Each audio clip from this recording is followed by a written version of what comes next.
ধরছি বাজান গো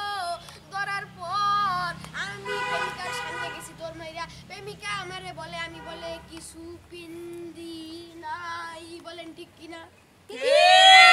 এই সামনে কুরবানির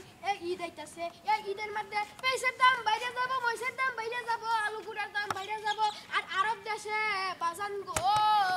আরব দেশে 1 কেজি পেঁয়াজের দাম থাকবো 20 টাকা না 25 টাকা না মাত্র 12 টাকা বলেন ঠিক কিনা আবারও মরিচের দাম আঙ্গার ঈদে থাকবো 400 টাকা দাম আর আরব দেশে থাকবো 20 টাকা কেজি বলেন ঠিক কিনা এই বাজান গো এই সামনে দিত আমি মনে করছিলাম একটা ছাগল কিনবো না একটা গরু কিনবো সেই গরু সেই গরুটা কিনে নিয়ে আসছি এই কয়েকদিন আগে সেই গরুটা কিনে নিয়ে আসার সময় বাজান গো আমি বাড়িতে আনলাম বাড়িতে এনে আমি রাখার কোনো জায়গা নাই আমার সাথে রেখে দিলাম গরুটা রাখার পর সকালে উঠে দেখি গরুর পেটটা টিম বলেন ঠিক কিনা এরকম গরু আর যদি থাকতো 2টা তাহলে তো আমি